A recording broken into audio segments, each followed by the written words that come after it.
Do you have a tough challenge with your supply chain or logistics? Loguru is the intelligent partner that works globally with manufacturers, retailers, and logistics businesses. We help our customers define, buy, and safely implement solutions across the supply chain. If you want a more sustainable future for your supply chain, visit loguru.co.uk. Complete end-to-end satisfaction guaranteed. Coming up in this episode. Tomorrow, it may not happen a week from now, a month from now, a year from now. But if you wake up every day and do the small things right and keep doing it consistently over a long period of time, good things happen. The Logistics Collective podcast is a series focused on the logistics industry, where there are many incredible stories to be told. We'll be speaking with those who've worked and are working within the industry today. What have been their experiences, good and bad, since joining, and would they recommend a career in the industry to others? Here's your host, Malcolm Pope. Hello, and welcome to a new podcast from the Logistics Collective. Today we're going on a bit of a journey, and we're moving all the way across to the west coast of America, specifically the United States of America, let's be clear. We're going to Monterey County, and the largest town within there, which is a town called Salinas, which is Spanish for salt flats, and also happens to be the birthplace of John Steinbeck, and the resting place of John Steinbeck as well. So him of The Grapes of Wrath and East of Eden, and also of Mice and Men, which I studied during my high school times. And the language there within a Steinbeck novel is rich. The character depictions are really deep, and it's a little bit deep and dark because it was covering the Great American Depression and the Dust Bowls and sharecrop farmers and everything that was going on with them, but unbelievably well written. And interestingly enough, I have somebody today which helps support. Salinas is also known as the salad bowl of the United States of America. And I have today with me Colby Varley, who is, I guess, owner of a business that really is focused on helping all of the growers be able to get their products into market and do an awful lot of other things. So I want to say a warm hello to Colby and tell us about what you do. Yeah. Thank you so much for having me on. It's morning here, afternoon where you are. So thank you again for having me on today. But a little bit about ATS, Advanced Transportation Services. We specialize in transporting highly perishable food and produce all over the United States. This year is going to be our 40th year in business, formed in 1984. So we have a strong foundation, been doing it a really long time, great values, great reputation. And I had the opportunity to become the vice president and principal this year. So me and my partner are looking to take it another 40 years. Well, many congratulations for your first 40 years and many congratulations for becoming vice president along with your working partner as well. Thank you. So look, what does working in the logistics and supply chain industry mean to you? It's really a lifestyle for me. I really couldn't imagine doing anything else. As you know, logistics is pretty much 24/7, 365. Today here in the United States is a holiday, Labor Day. We're working, we're loading, we're delivering. So it's really a lifestyle. Grew up in it. And wouldn't really know anything else to do. So thinking about that, did you have a dream job as a child? I mean, what do you really want to do? As a child, I was really more hands-on, building things, and I thought maybe, hey, construction might be a good path for me. I was very hands-on, but my dad was in the produce business. And then right when I got out of high school, I got into the trucking, and I was always fascinated with that as a young child, hearing my dad talk to logistics providers and the things that were getting done all the time and moving loads from coast to coast. And I was always intrigued by that, but I never really saw myself getting into it to where I am now. Okay. And so what was your first job within the industry then? What did you start doing? So my first job, I worked for a local asset-based company doing local pickups here in the Salinas area. And that's really where I kind of got the bug and started learning how all this stuff works and, what comes on a pallet and how many of them and what it looks like and what it weighs. And when you're in the driver's seat, you end up, learning pretty quick. Yeah. What then took you, driving, a lot to be said for being a driver. What made you make the leap? You've gained the understanding of what this is all about. So what were your next steps? Yeah, so I just had, really good opportunity, but also a really good work ethic. And I think those two combined just put me in a lot of the right places at the right time. Yeah. Allowing me to kind of move up the ladder, in regards to, okay, you are a local driver, then learning how to load the trucks, driving the forklift, mixing the trucks. At that time, we were running all LTL, which is less than truckload, very complex, takes a lot of skill. So learning how to do that really pushed me along. And then after loading the trucks, being able to work in the night dispatch, and then going to the day dispatch. And then ultimately, I wound up doing sales and building the loads before, coming here to ATS and just focusing on sales and brokerage. That's fantastic. It's always wonderful to see that journey. Yeah. And I think anything that anybody does, I'm actually going to disagree with many folks that might turn around and say, you don't need to work and understand how does everything fit together in order to be successful. Maybe that might be the case, but you won't have as deeper understanding and you won't see all of the opportunities that are in there, both to improve, but also to be decent and reasonable as well.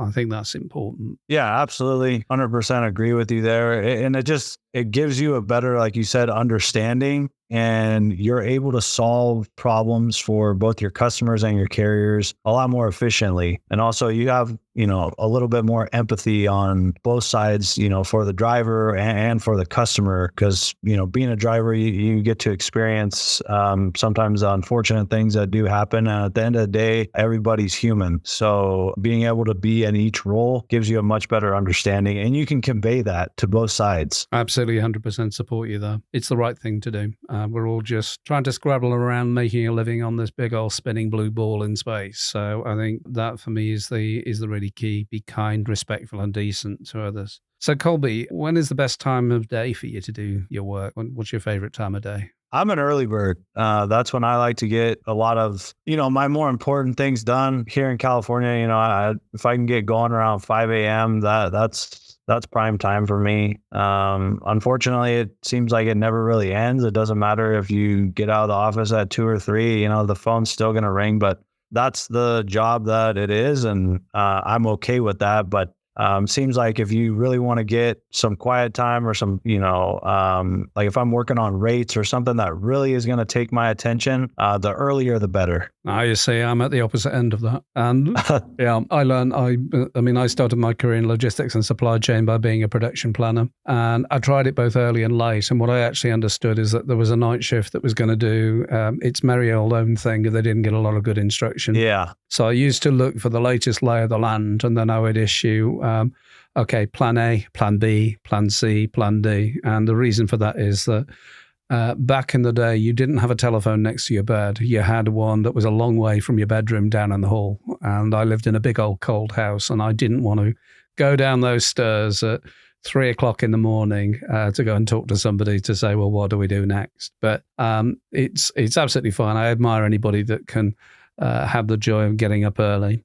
But why are you so passionate about your current role and the business that you have? I've just always been a competitive person, from growing up, high school sports, high school athlete, just always been somewhat competitive, and not to say that I'm competing against the industry, because it is a huge industry and there is enough pie out there for everybody, but it's almost competing against ourselves or against myself. Obviously we have KPIs and numbers that we see weekly, monthly, yearly, and it's like, hey, can we beat those? Like, can we get better? Can we get a better on-time delivery score? Can we get more loads tendered to us? So I think that's where it comes in. I'm just competitive. I want to do the best that I can, and obviously nobody's perfect, and we're going to strive for that. But that's where that comes from, just being ultra competitive. So thinking about that ultra competitive side to you, what has been your best career experience so far, and why?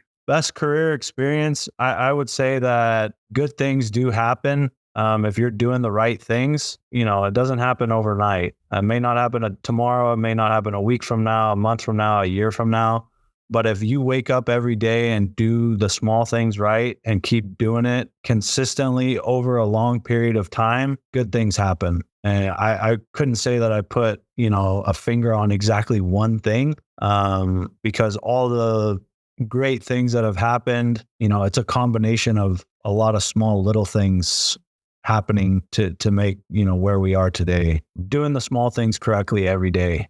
Absolutely agree. And I think the logistics industry is is an industry of detail. Often turn around and say it's manage the cents and the dollars will look after themselves. I don't entirely agree with that, but you have to keep a very, very close eye on the fine detail of what you've got. But thinking about that sort of yin and yang, so the best one is really about making those small steps and making and being in control of detail. What's the worst experience you've had, and what did you learn from it? I've actually, it wasn't one of my loads, but there was a partner carrier of ours that had a team that passed away in a horrific accident. And that's tough. Really quick reminder that, 99% of the time, everything goes smooth and everyone arrives safe. But there is that 1% that things go wrong and, people's lives are on the line, and just kind of brings you back to reality a little bit on the consequences of, everybody knows the pressure that's out there from customers and getting the load there, and, hey, we need it there. And it's like, would you rather have it there a few minutes late, or would you rather have it not arrive at all? Because someone lost their life pushing to get that shipment there. And don't get me wrong, I'm the first person to get it there on time, but there becomes a point where it's like, hey, this is unsafe. And, that's got to be the worst experience that I've probably come across is, two people ended up losing their life on the road. Those are always the points whereby you do see a fatality. And for me, having a career as long as mine, I've not had fatalities that I've been so personally connected with, but you had certainly heard of one subcontractor's driver just passing away. Yeah. And others that you found that you've had some accidents whereby people have either taken their eye off the road or whatever it was, but they've hit something more solid than their truck. Without getting too much into that, I mean, I don't think we all have that point of pressure, but I think we've all got to have that conscience that turns around and says, I don't need this at any cost. That's the key. That's one of the things of conscience that you've got to bring into your business decisions really on a daily basis. Yeah. And having the wherewithal to be able to explain that to a customer, especially when they're really in need of a shipment and, say it didn't get loaded on time or whatever the case is. I mean, breakdown and whatnot, and you're doing everything in your power to get it there for them. And it's just, sometimes it's not going to happen, no matter how many resources you throw at it. That's all too true. I mean, just reflecting, I mean, we all travel through this life and we have lessons that we learn, but what do you know now that you wished you would have known when you were in the early part of your career? To not push it so hard, let it develop. Sometimes you can feel like you're trying to put a square peg in a round hole, and sometimes you can get it to fit with enough force, but it's not always the best fit. And sometimes saying, hey, you know what, let me take a second, let me step back. How else can I put this together to make it fit? Not that I've had really anything bad happen from it, but sometimes it's just, it's added stress or pressure on myself or one of my vendors. And it's, obviously hindsight is 20/20, as they say. And after 14 years of doing it, you learn that and say, hey, maybe I'll take a different approach this time and find out that it works a little better. All too true. All too true. I remember I had the great fortune of meeting somebody incredible in the industry. I will not name names, but it was during a trip to Hong Kong, and it was absolute logistician and entrepreneur, wonderful to meet, and shared dim sum with him, but then went to his headquarters and he had his business principles in tablets of stone on the wall. And he gets out his big manual, his operating manual, and he throws it in front of me and says, test me. And here is this multi-million millionaire And he's so invested within his business, really within there, and fascinating. And this is the great thing about this industry. It's filled with really, really interesting characters once you get out there. But it is taking those learnings and actually making your own tablets of stone from them, because those tablets of stones were carved as a result of lessons learned. And that is always the case. Absolutely. So what's motivating you and your team right now? What's really gaining your attention? What's really motivating us is the opportunity for growth. You can hear all the trash here in America that the economy's so bad and, nobody wants to buy and it's so hard to get a new account. And yeah, it's not easy. There's a lot of things going on here that may or may not be a factor of why somebody's going to buy or not buy.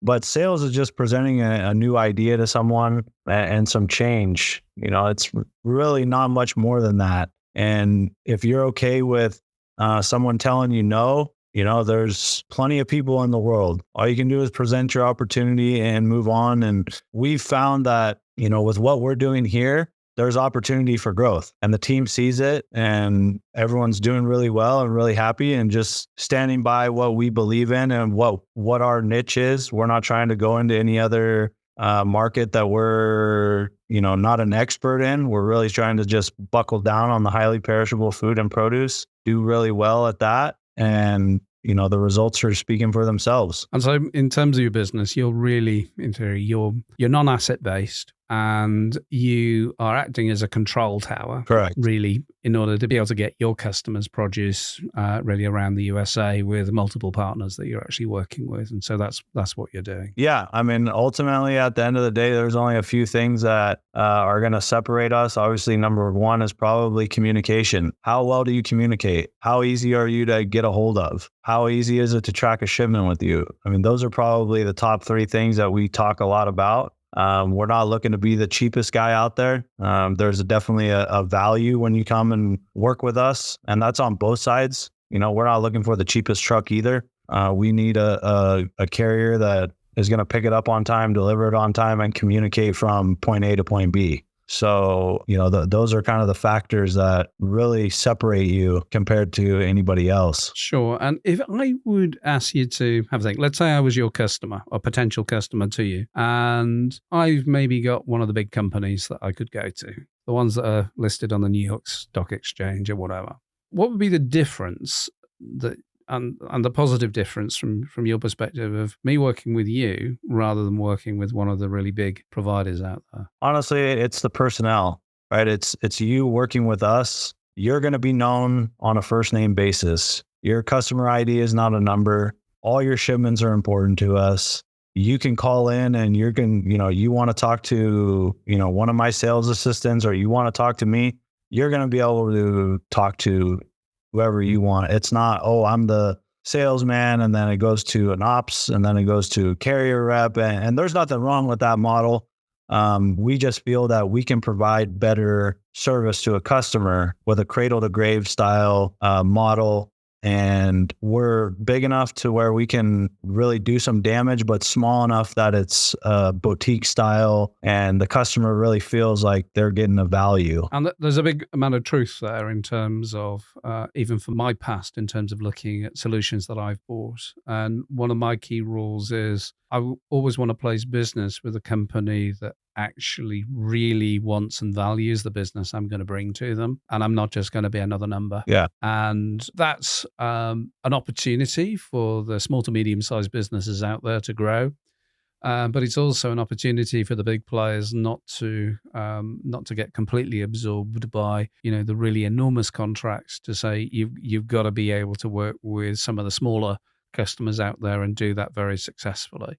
But it is an absolute opportunity. And it's one that I deliberately took with a big European business and said, look, our scale of business is not going to be interesting to the really, really big global providers. Let's actually go and work with people that really want to do business with us. And I think that's important. I think personal contact is everything. Absolutely. It really is very, very important. Absolutely. So is there anything that surprised you about the logistics industry recently? Is there anything that is either worried about or happy about? Not so much worried about, but I'm all about the technology. I think that it's just awesome that there's so much emphasis now in the tech space coming to the logistics sector. I think it was well overdue. And now it feels like we're playing catch up at such a high rate of speed that it's almost too much, too fast. It's kind of like getting hooked up to a fire hose and turning it on. There's so much new innovation, integration happening, which are all good things.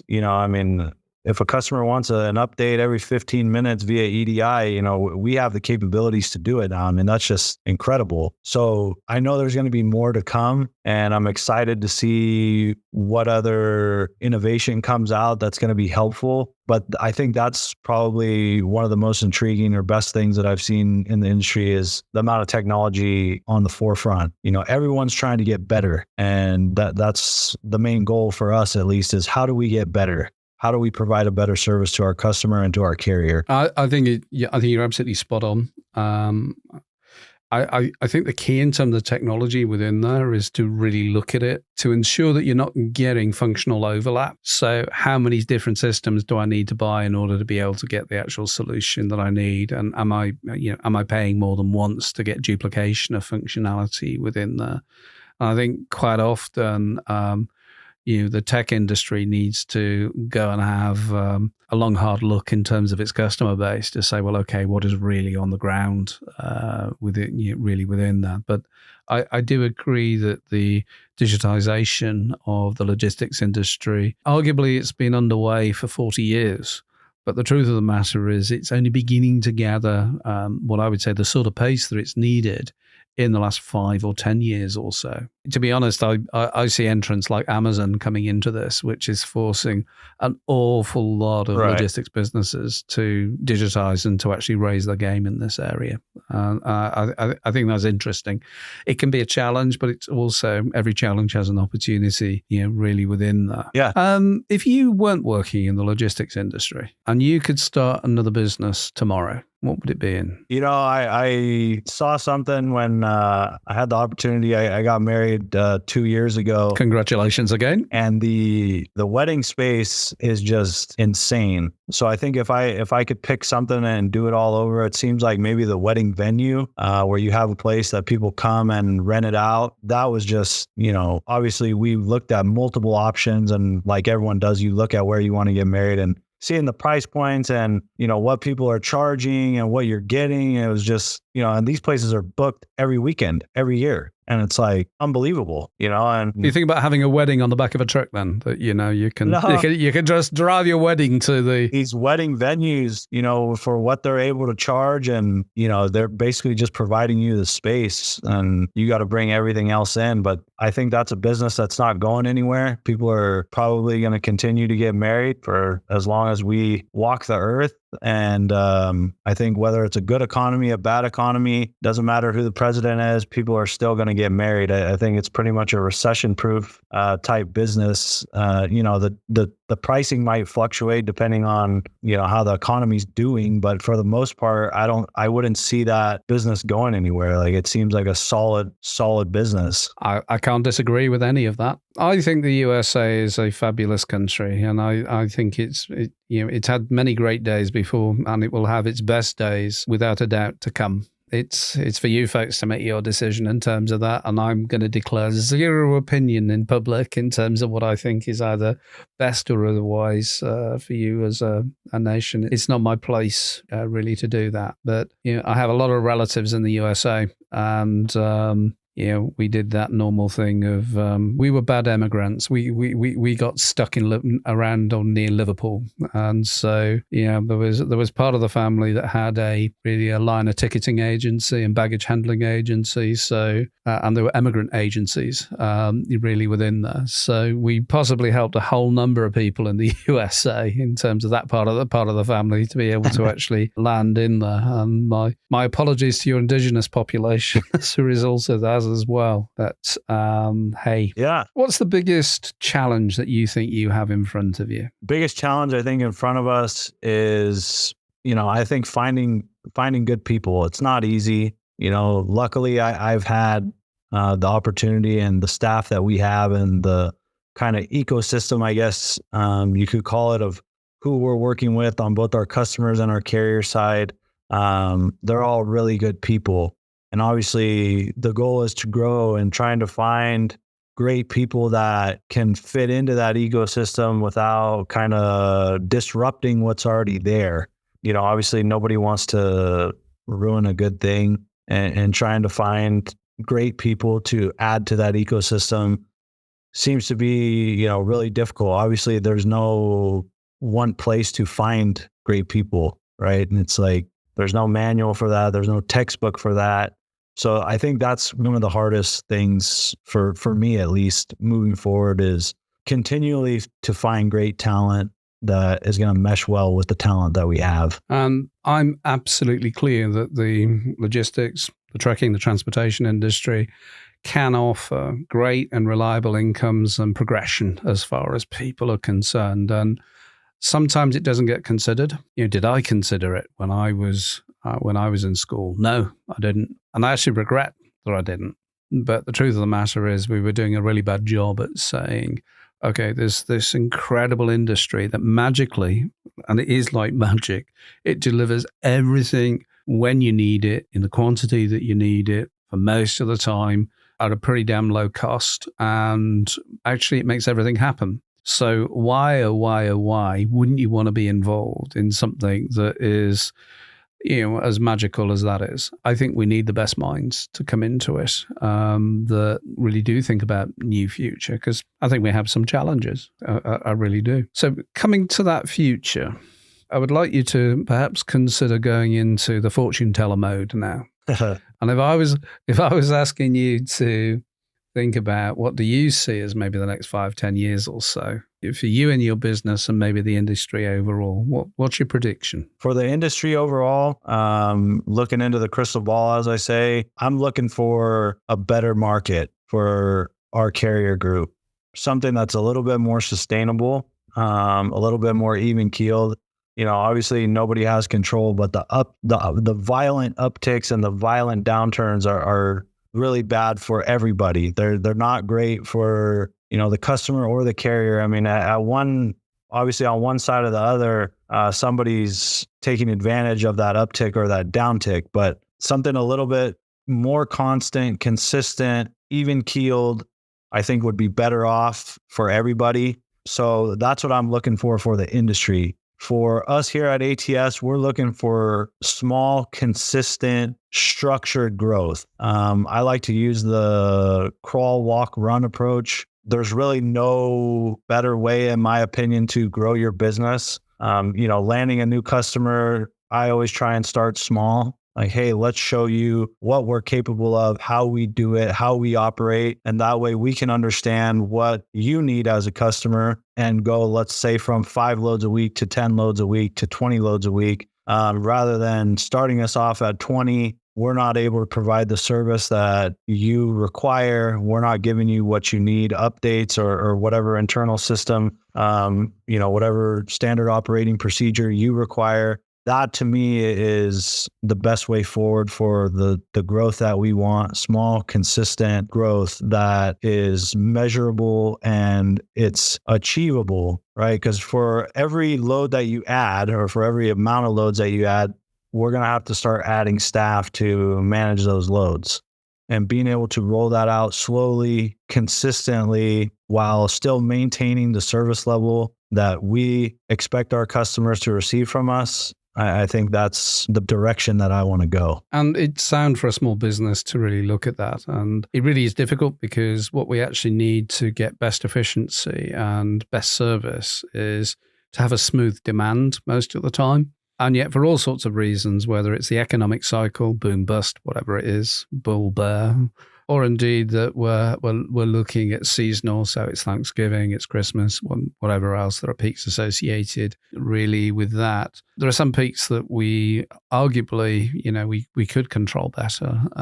It always fascinates me, promotional activity. I think, do promotions drive sale? Yes. What do they do to your costs and what do they do to your profit? And I've been around a long time and I've yet to see people do that sort of balanced scorecard view in terms of what did we get. It is interesting, but I think that at a point of scale in terms of where you're at, and you're not small, you're operating all the way across the US within your market niche, but it is a trial to be able to accommodate hugely volatile demands that are placed on us. Yeah. Well, I would suggest our folks in supply chain maybe need to get the, and more often sales and marketing perhaps need to get the head around that. But on the other side of that, you turn around and say, they're the customer and the customer's always king. Yeah. So it's an interesting debate. So Colby, how does Colby relax at the end of the day? Because you're running a very busy business, anything associated with your business. And apart from dreaming about your new wedding events business, which I do think wedding events on the back of a truck would go down well. I'm hugely amused by that. I think that would be great. Yeah. I love physical fitness, so I try and work out at least every day once for an hour. I feel that's been vital to me being really successful. I normally go at lunchtime. Kind of gives me an opportunity to clear my head for a minute, regroup, get a little bit of an attitude adjustment when you need it, when you've had a tough morning. And then, play a little golf, spend time with my family. For me, a weekend getaway is about what I need to get recharged. And, that's about it. Pretty simple. So I know a little bit about the area because I've traveled through. You're sort of south of the Bay Area, aren't you? San Francisco Bay Area. And I've been to Monterey. So where would you go for your weekend? Yeah, Paso Robles is always super enjoyable. Mm-hmm. Santa Barbara. If you're looking to go somewhere a little bit further, there's Lake Tahoe, there's Napa, there's Half Moon Bay. I mean, we're kind of centrally located where, within 6 hours or so, you can kind of be anywhere. And then our local airport here at Monterey has really stepped up. They got direct flights now, Phoenix, Vegas, Denver, San Diego, Dallas. So you could really, if you really wanted to, you could take a Friday flight and be back Sunday if you wanted to get out a little further. So that's been really nice for us. And is Salinas really developed as a logistics hub? Is there a lot around you in terms of your competition or your trucking companies that are out there? Yeah, I mean, we have our fair amount of asset-based local providers. There's also other smaller brokerages like as ourselves. But I think we don't have any more or less than any other logistical type hotspot in the U.S. So Colby, I'm bringing this to a close, and I always give, because I've asked you loads of questions, I'm going to give you one free question of me. So do you have a question that you'd like me to answer? Yeah, absolutely. And I think anybody that's a listener could benefit from this. From your experience, what would you say the number one thing that a freight brokerage could do to help win new business? What could they do? Okay, there's a couple of things. For me, as being a buyer of these sorts of services in the past, the one key thing that I used to feel unloved and unwanted and uncared about, I'm joking, but the one key thing is that don't just come and talk to me when you might think I've got some business to place. Form the relationship over a period of time. Don't just assume that I'm not interested in having a conversation, and be persistent really with that. Bring me some information about what is going on in the market, help me develop my view. Those are the things that I've seen most often, because when anybody's issued a tender for something, everybody wants to talk to whoever's in control of that tender. And we're all very, very interested. But the truth of the matter is, during a tendering environment, it's really quite difficult to build a relationship. One, because they tend to be short of time. You've got that aspect of probity. So, you don't really want to give any level of favoritism out really within the... And so it's a bad time to build relationships. So the key time, I believe, is to develop ongoing discussions with people, even though they're not doing business with you now. You're only going to change those views, maybe taking a 12-month to 2-year plan to say, well, okay, I'm going to invest a little bit of time to try and get to know you a little bit better. That would be my advice. Okay. Yeah, I think that's great sound advice. For me personally, that seems to work pretty well, is try and get a relationship going with somebody, and not what's in it for me. It's what can I do for them? Yeah.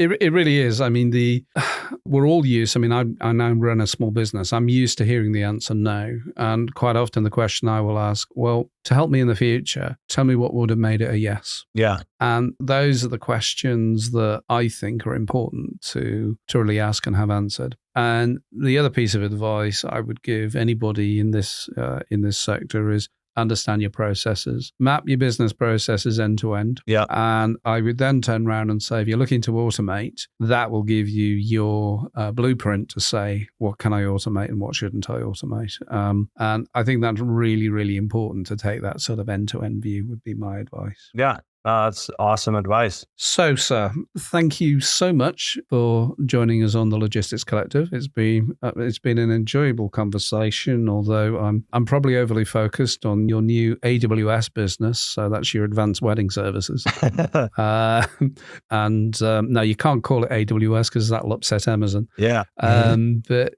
it's been a really enjoyable conversation, and you've given this Limey a little bit of a perspective in terms of how you're doing things within the fresh produce logistics businesses across the USA. So I've really enjoyed the conversation. Thank you. Yeah, thanks for having me so much. I really appreciate it, and hopefully we could do it again. I really hope so, Colby. It's been an absolute pleasure. So that draws to a close our latest edition on the Logistics Collective, the podcast. If you want to have a reminder about any forward podcasts that we will have, we're on most of the podcast platforms, such as Spotify. So give us a like and follow there. And if you'd like to have a more intensive engagement with us, go to logisticscollective.com and you can send us messages, voice messages, anything you want, really, in terms of the. And if you're interested in finding more about what Colby does, I'm absolutely sure we'll have some links down below in the description here for you to find out more about ATS. So thanks again. And I would say from me, good evening to California. You can get in contact by email, podcast@logisticscollective.com, or leave a voice message on our website, logisticscollective.com. The podcast is a production by Loguru.